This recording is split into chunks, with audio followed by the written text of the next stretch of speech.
have something with going into school, some award ceremony or something. So make sure that that's not good. Oh, you can't hear that the intro is going on right now. My bad. Oh, it's going on.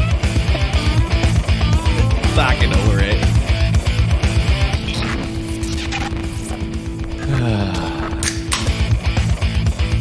Welcome to Beerfield. I am your host at Beerfield Hop, Chris Hopper, with 2 P's as always, joined by at Beerfield Thury, Dan Thury, at Beerfield on Twitter. If you have questions, Ryan Miner might get to them at some point. He is absent today, work related. So yeah, week 9. How dare he work? How dare he? We're a little late hopping on the air, mostly because life's rough out there this week. We're trying to figure out for Hopper's team who to play between Swift, Michael Carter, Leonard Fournette, Kenyon Drake, Jacoby Myers, and Kenyon Drake, and now Jacoby Myers. Start 3. Yeah, it's a tough one because given Fournette's recent performance woes and Swift's injury status, and yeah. I ended up going with Drake and Fournette. Carter is just general. We got time. Nothing else, so we got an hour and 45 minutes to potentially change that decision. I do. I'm sure you'll mull over. I will. Let me check. Let's go check the weather. Let's start with the weather, like we always do. Yep. The weather. Should probably share this. Share. Nope, that's not the website I normally. You should figure I'd bookmark this stuff.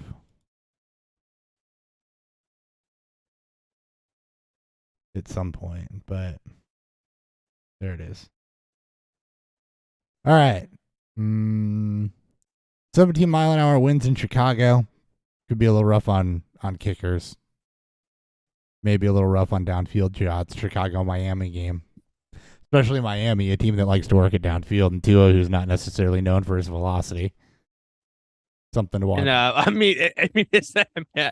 have you seen some of those throws? I'm sitting there, I'm like, God, man, if that was Mahomes, that's touchdown. Mahomes, that's touchdown. I've watched Tyreek Hill and Jalen Waddle stop and adjust and make contested catches more this year than I think I ever have, and it's kind of impressive, though. It's actually, it's not bad because they're also very fast, very friendly. And we know that Justin Fields doesn't. The Bears don't open up the offense enough for Fields to throw deep enough. So right, they got to get their new toy involved somehow. So maybe you'll see some deep shots. Anyways, like fuck it. Claypool might be there. Yeah, maybe, but I don't know. Just a little gusty there, so something to keep in mind. Other than that, there's not really anything to note on a weather front, so that's good, I guess. Let's go ahead and hit some injuries, because we'll see if any questions show up. Ian Rappaport reports the Packers made a strong run at Raiders star tight end Darren Waller. I don't care. I thought that was the Darren Waller's still hurt report. Darren Waller's still hurt. He's likely to not play this week. Yep.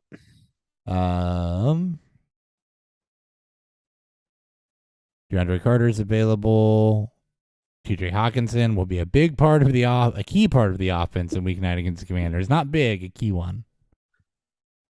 Yeah, it's going to be. I'm interested to see how many drummed up plays they have for him. You know, how many package plays they make for him and get him involved. Apparently, they've been hard at work trying to get him up to speed before this game. So I don't know if he'll play 75+% of the snaps, but I think when he's actually in, I think it's when you're gonna obviously see. I think the offense try to get him involved. So James Robinson, I thought I saw earlier this week that Robinson was out, and then it was just that he was questionable, and now there's optimism he's gonna play. And Jets' backfield against the Bills anyway has kind of been a void. Yeah, this is gonna be. You got to hope and pray Zach Wilson will check it down. He's going to be a lot of throws at Tyler Conklin and Garrett Wilson, the only two players in the receiving core that Zach Wilson seems to like. So we talked about Tyler Conklin a lot as a streamer on Thursday or on Wednesday. So Ridiculous. A lot more than we should have. Yeah, a lot more, but it's okay. DeAndre Swift is questionable and will remain in a limited role for Adam Schefter. So this is part of the debate that, we were having before we got on air and that I was having with myself is that, he's going to have his snaps managed. And, what can he do with those snaps? Well, he caught 5 balls on limited snaps. So in full PPR, that's, was worth 7 points there and then the touchdown. So he gave you a good day, but it was pretty touchdown dependent on limited snaps. As Dan mentioned, the game script in theory should tilt towards a lot of passing in theory, but the Packers offense has been kind of crappy, just like the Lions defense has. So I'm real interested to see how that tilts. But it's one of the highest scoring games it's one of the highest scoring games per Vegas. So it's one of those things where like you look at it and go, okay, yes, it's obviously a shot that this game, does go under both teams. Commit turnovers or whatever, Packers get up big and are able to coast, with their pace of play being very slow. So there's always risk. I actually have Jamal Williams going in my eliminator league. So yeah, it's I'm riding high on the hopeful here. Yeah, and I've gotten Swift out in every place I can get Swift out reliably. That one where I'm debating it is because some of my options are, they're not bad, but they're all about the same level. But I did pull Swift out in a lot of places, and it all comes down to what you can risk, right? If you can risk taking a dud there for the upside, it might be worth it to play him. In situations where you can't risk taking the low end of that range of outcomes, you might want to see if you can if you have a better option. Yeah. And you like Conklin or Likely? I like Likely. Yeah. With the news that Mark Andrews is not going to play. Yeah. It's not the world's greatest matchup. It's not. But they have similar floor for Conklin and Likely. Ravens like to get they have design plays for their tight ends. It's how the Ravens involve the tight end that makes all the difference for me there.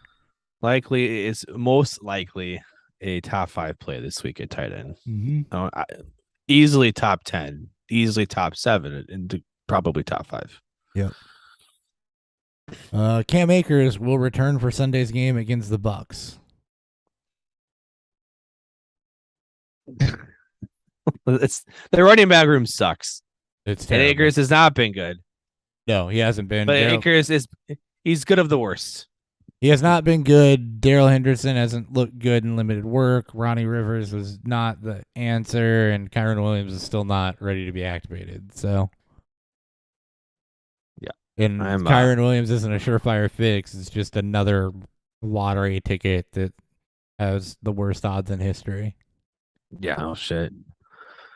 Alex, Sony Michel, or risk it with Landry. 3 flexible PPR. Well, it's not Sony Michel. You can't play Josh Reynolds. I think he's hurt. Josh Reynolds is out. I just had that happen to me, I think. Oh my God. So literally nothing. I guess. I mean, is this Bourbon Bowl? No, it might be. No, I don't think it can be because I had Josh Reynolds in that league. Oh, well, I mean, it's also multiple. I think we're in the same. Oh, are you in the same one? Yeah. Okay. Risk it with Landry. Well, if you're going to play Landry, you might as well go and try to pick up like a Traquan Smith then. Rashid or somebody Shaheed. Else. Rashid Shaheed, yeah. Whoever else is playing Monday night, you should probably go pick up. Josh Reynolds is doubtful. So. And Craig Reynolds is what? Was it Craig Reynolds? Oh, it's both. Oh. Craig Reynolds. Is that the third RB in Detroit? Yeah. Behind Swift and Williams? Mm-hmm. Now this is the LTS Listener League. Yeah, I would. What are your best options on waivers? Or are those them? Because I don't like anything you just threw out there. Yeah. All right.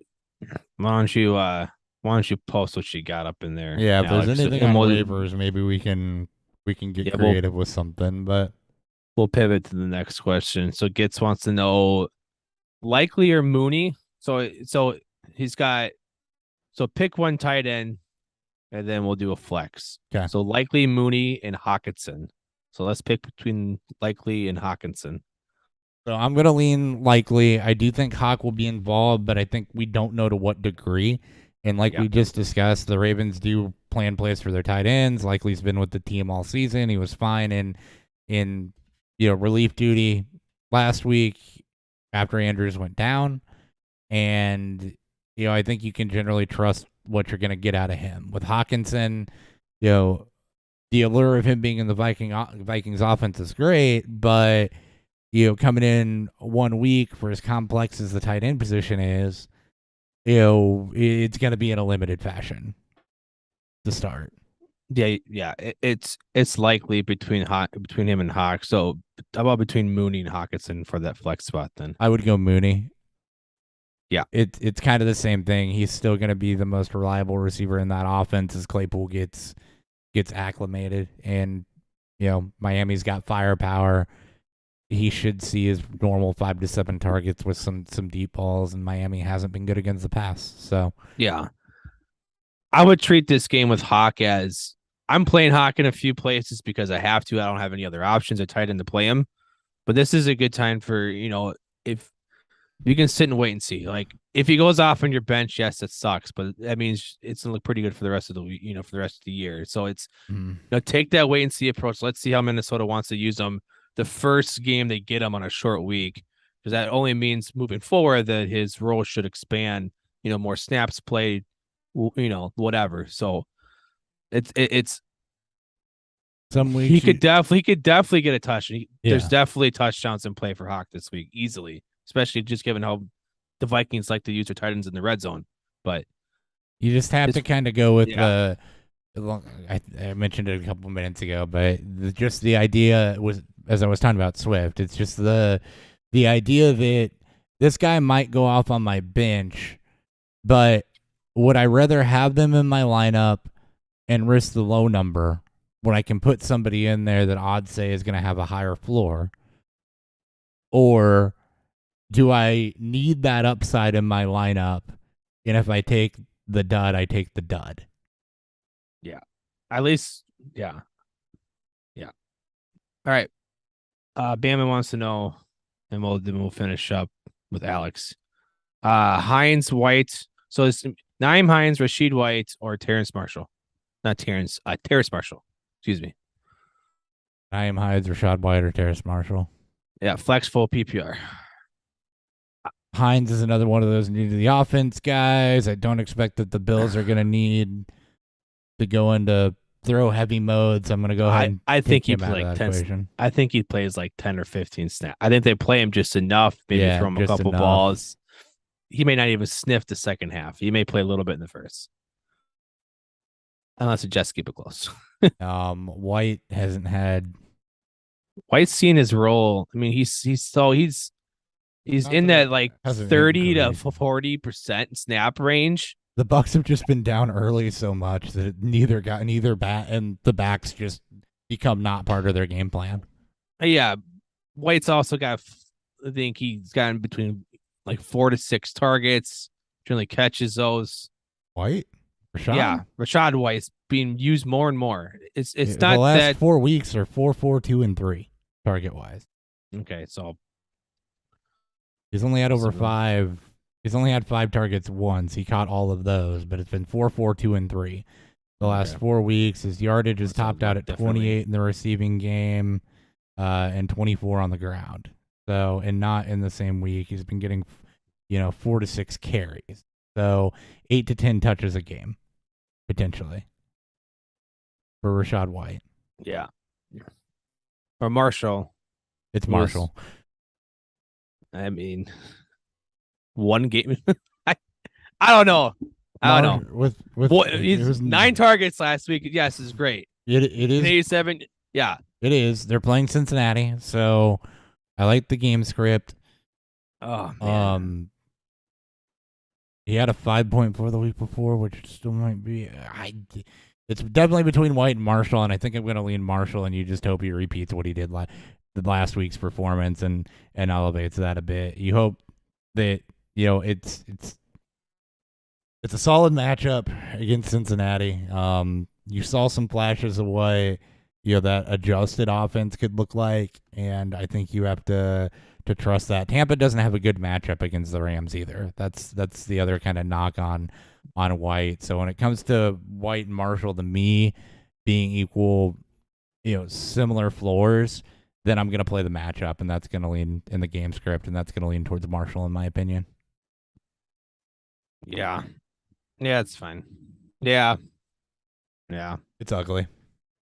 So Alex posted, going back to his question, Michelle Landry, or he can play one of the Reynolds on Detroit. We asked him to post some flex stuff. Both Shaheed and Traquan are picked up. So Okay. that's how deep the waivers have been running. He's posted Denzel Mims, Ronnie Rivers, Nick Westbrook-Akeen, and so guys like Nick Westbrook-Akeen, right, and DS. I honestly just pick. I would just YOLO. Ethan Alex said he's just gonna YOLO Landry. He says he's leaning just YOLOing Landry. That YOLO Landry, and I guess just in case, maybe like a Byron, or not Brian Pringle. One of the Ravens receivers are still there besides James Prochet. yeah, I guess go pick up a James Prochet. Maybe DeMarcus Robinson made it through waivers. Yeah, that's Prochet had 5 PPR points last week. Oh my! It's about as much as these guys. I mean, Denzel Mims. You don't take a zero that way. Snapped Elijah Moore last week, so I don't know. I'm gonna YOLO Landry. Even then, that feels so gross. That's just how week 9 is. So it's Skoranek. Yeah. No. Fucking Ben Skoranek. Darren Waller sidelined. Damian Harris unlikely to play against the Colts. So full year Rachaad White. That's all college stuff. Isaiah Likely, we've talked about him. Troutman's off the injury report. Gus Edwards doubtful for week 9. That's why all the conversation about Kenyon Drake earlier. Ryan Tannehill may be back. And that one feels like a true game time, which sucks because that's Sunday night football. But I mean, if you're really hammering the play Ryan Tannehill, you got other problems. You're probably playing in a very deep league, or you're probably not in it. Yep. Cordero Patterson activated from injured reserve, so his window opened. I assume, and I think the plan is that they're going to activate him and play him. Yeah, I think that's supposed to. Yeah, I think that was been their plan. Okay, so James Robinson now is playing for the Jets, so right decision to pull Carter out of my lineup. Yes. Oh man. DeAndre Carter available for the Chargers. Speaking of places where you could get rentals, he hasn't fully recovered from his illness yet, so Carter's limited. Palmer would be one guy. Everett would be one guy. Who the hell's the other receiver? Austin Eckler. Sony Michelle.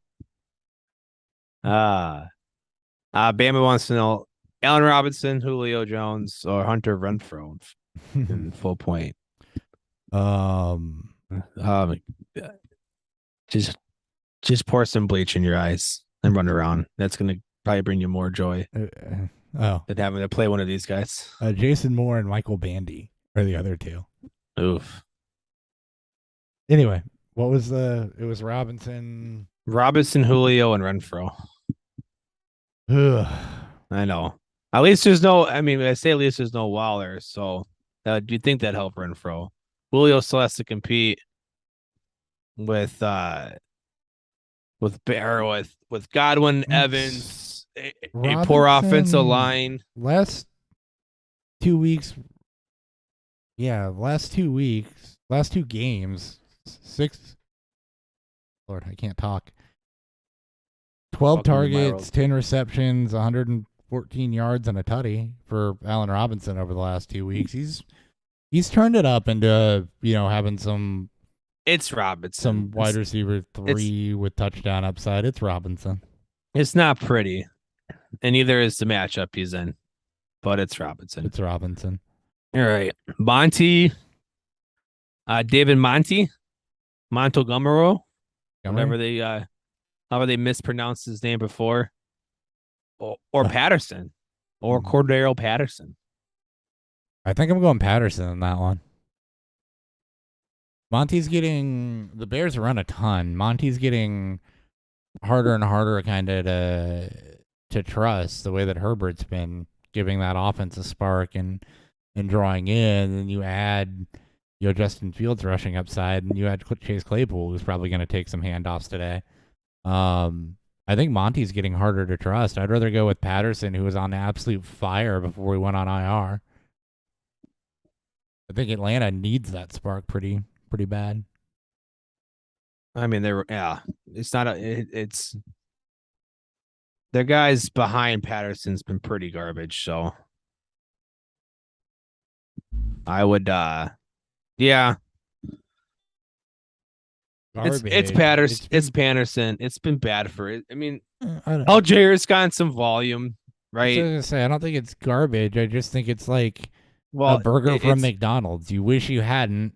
It's barely edible, but it's a step above garbage. Yeah, it's like being only able to drink a Coors Light. When you see that there's craft beer options on the handle, but all the draft tabs are broke, so you can only get it in cans. Yeah, and there's no can. Tyler Algiers. You have to drink the bottles that are in the warm, sunlight written area, of the store. Tyler Algiers. It's all skunky. Tyler Algiers, the double quarter pounder with cheese running backs. Oh my God! All right. Alex got a Scott Fish Bowl question. He's playing Dobbs, London, Palmer, MVS, McKenzie. Would you play Paris Campbell, KJ Osborne, Cleve Raven, or Demarcus Robinson? Oh, so it's a lot of receivers. Oh, no, though, just given that list. I would play. Oh my God. I'm going no. I think I would just roll with what you got. It's a long list. You can hold on. Well, I'll write it down. You got a question after this. We're gonna come back to it. So you got a guy. Okay. How am I gonna try to pronounce it? So sit one. Swift, Michael Carter, Isaiah Likely. Carter? Yeah, sit Carter. Ryan agrees. Yeah. Carter. Robinson active, I'm sitting Carter. It's not a good matchup anyway. So you got Velus Jones is a healthy scratch today. Oh, good. That's because you spend oh my God. Was it a third round pick? You spend a third round pick on a wide receiver so that he can fumble punts away and then get inactivated because he can't even do the one job he's good enough to do, which is return punts. Well, it's because they got to send him to the retirement hold because he's so old. Lazard's active. All right. I'm going to try. I'm going to try to look at what to do with Alex's receivers. This is nuts. I'll keep an eye on inactives. Dobbs, London, Palmer, MVS, McKenzie are starting. And then his bench is Paris Campbell, KJ Osborne, Khalif Raymond, or Demarcus Robinson. No. Would you move any of the bench players in for any of the starters? I'm still a no. After hearing it the second time, I'm still a no. Yeah, I think so too. I think the only one you can make arguments for is maybe Demarcus Robinson in there, but again, you're just chasing last week's production. And they're on the same tier levels as a Dobbs or a Palmer. Yeah. I mean, like even at London right now, it's on that same tier. So we're going to put Robinson over somebody that you mentioned there would be over McKenzie. Yeah. Or like a Paris Campbell too.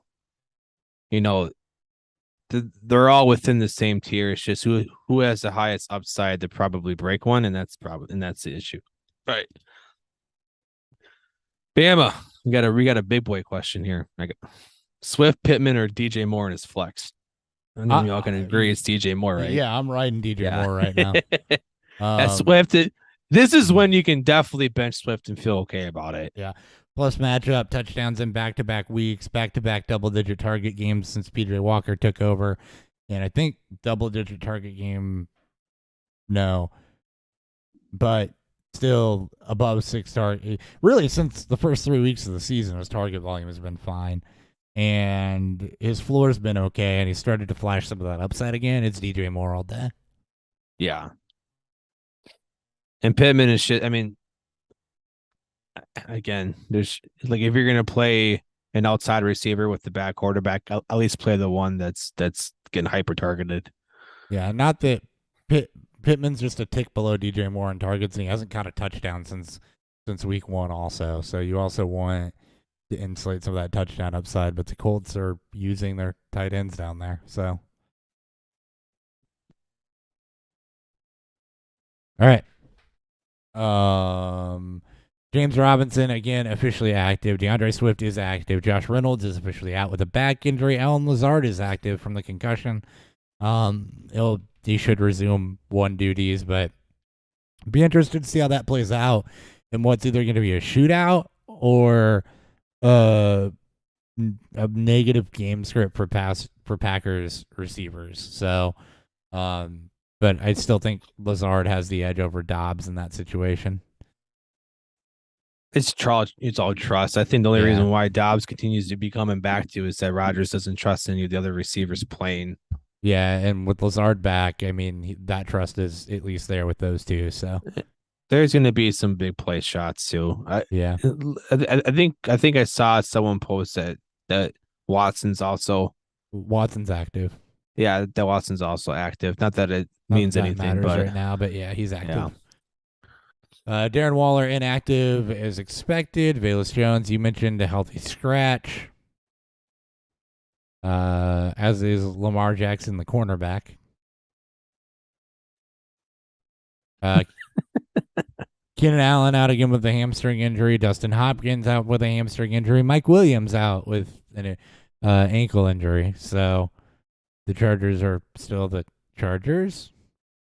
Chargers are still charging. Jamar Chase out with the hip injury. We knew that. J.D. McKissick is inactive for the Commanders, as is Jahan Dotson.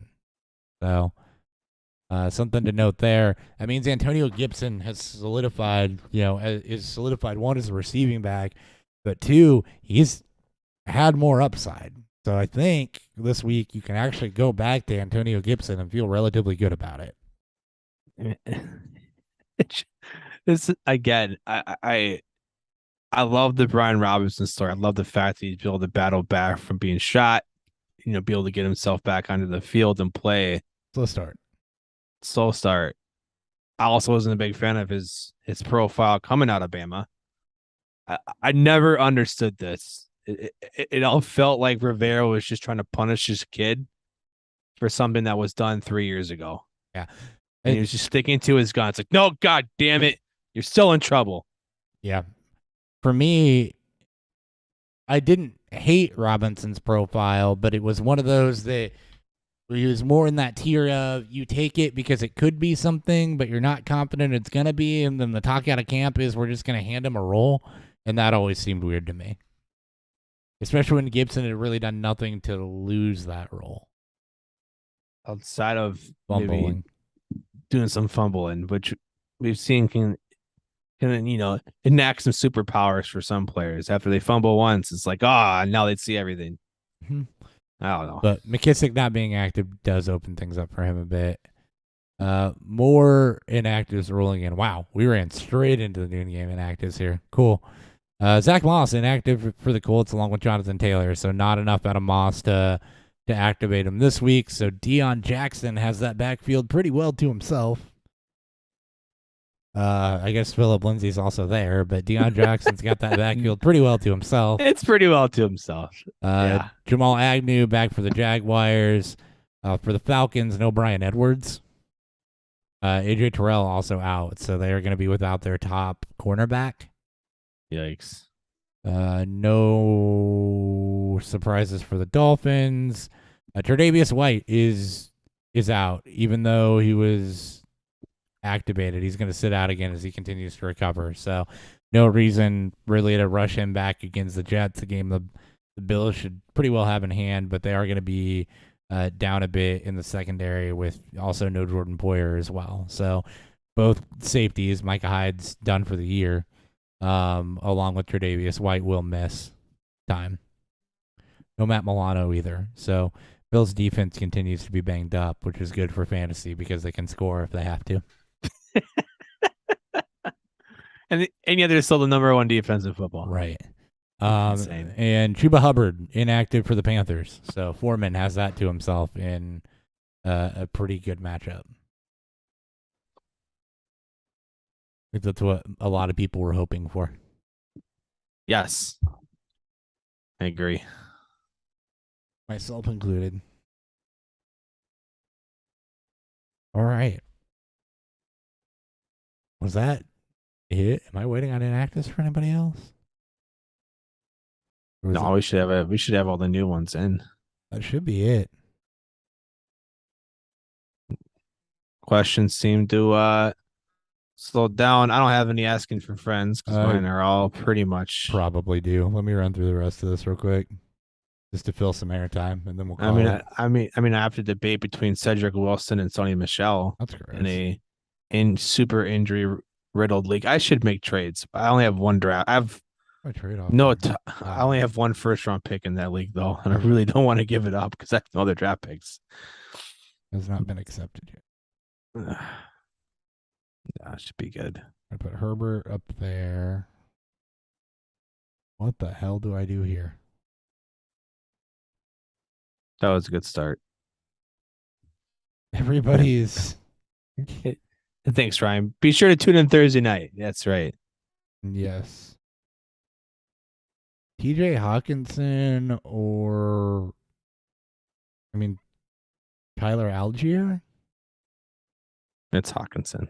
I wouldn't get. You don't gotta get that cute. Tyler Algier or Benjamin with James Conner active.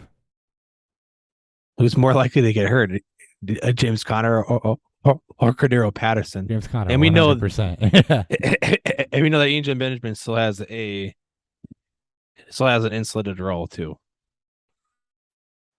Where I can't say the same thing about Algier with. I can get behind that. Yeah. I'm still playing Benjamin in a lot of slots. Do I have pending here? Never mind. We get Gus Edwards out of here. Oh, damn. I have to play Rashad White. Shucks. Shucks. It's in a league that I'm tanking in, so. So when he goes off, you feel very conflicted. Not really. I know. Good for him if he does, but just to show my best foot forward here, do you start PJ Walker or Mac Jones? Oh man. Is it PJ Walker? I think it's PJ Walker. It's PJ Walker. I think he's got rushing upside, to go along with his inefficient passing. What does Mac Jones have? He leads the league in interception ratio or an interception percentage rate, and he doesn't run the football. So the one thing he's supposed to be his strength. He's been poor at this year in terms of being efficient and safe with the football. Oofda. In the league I'm undefeated in, and I'm trying to defend that title. I'm projected to lose by 35 points because of bye weeks this week. Yeah. I'm playing against the second highest scoring team, I think. Yeah, it's been he's had a pretty rough matchup. Here's what I'm playing at running back. Dontrell Hilliard. Ooh. Eno Benjamin. Ooh. Yeah. And I'm staring at Pacheco, who I may play. Yeah, running backs took this league I had Breece Hall in and lost him. I'm also and Barkley's on bye. So All right, I can add 4 people in our dynasty league because of IRs. You can add 4 P. Okay. No, well, we don't have to read off who's in the waiver wire. No, please don't. It's gonna be so bad. It's gonna be funny when I get to go add that though. Trent Sherfield, who I have in a league.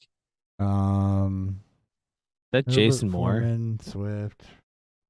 Jason Moore. DeAndre Swift or Leonard Fournette? Is that the same league? No. No, it is not. Fuck Alex goes thoughts and prayers to that lineup. I'm playing or Devin Duvernay. I'm playing Sean. Or Gabe Davis. I guess I could put Gabe Davis there too. Oh my god. I almost want to play Devin Duvernay. At least he's the wide receiver 1. It doesn't need but then again, Davis only needs literally one drive. And then he can be a ghost for the rest of the game, which he normally does after he scores a touchdown. And now we all can confirm Gabe Davis for 320-2 in the first half. And then nothing more. I'll throw Gabe Davis in there over Swift. I mean, you're playing for upside, right? Yeah. That's the whole point of that'd be the whole point of playing him. Mm-hmm. I mean, well, am I? Hold on. How am I projected here? I'm always looking at upside. Yeah, I'm projected to lose by a little bit. We'll go upside. Shake, fuck it. You need Sean. I'll throw everything I can at beating that guy. That was your dynasty league, by the way. Oh yeah, I assumed. Because the other one that you guys are in together is the best ball dynasty. So no, I think he's is he in my dynasty league too? No, I don't think he joined. What a jerk! What a jerk! Yeah, we'll get him the first orphan team that happens. Oh God! Then he can show up to make a bunch of trades. A bunch of bad trades that ended up working in his favor.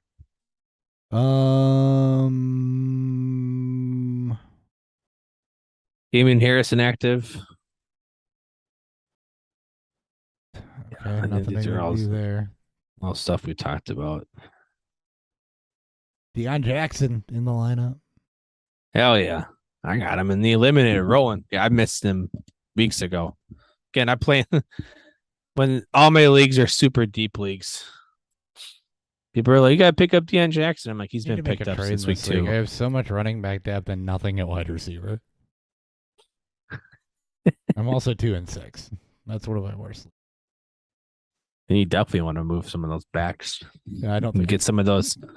You can get some of those You can get some of those turnaround value for next year. I think it's especially it's not dynasty. It's redraft. I think I'm just cooked. Oh, well then no. Yeah, unfortunately. If you're 2-6 right now in redraft, you're cooked. Just kind of set your lineups and keep trying to win games, I guess. And maybe I'll make a trade that can, make a trade if it makes sense for someone. But yeah, I don't care about that league. Okay, we haven't had any more questions. We're gonna end this. Thank you guys for tuning in. Thanks for the questions. Thursdays, 8 p.m. on YouTube, Beerfield Fantasy Beerfield Podcast. I don't even know who we are. Been up since 4 a.m. Not my fault. Yeah, audio stuff, things. So yeah.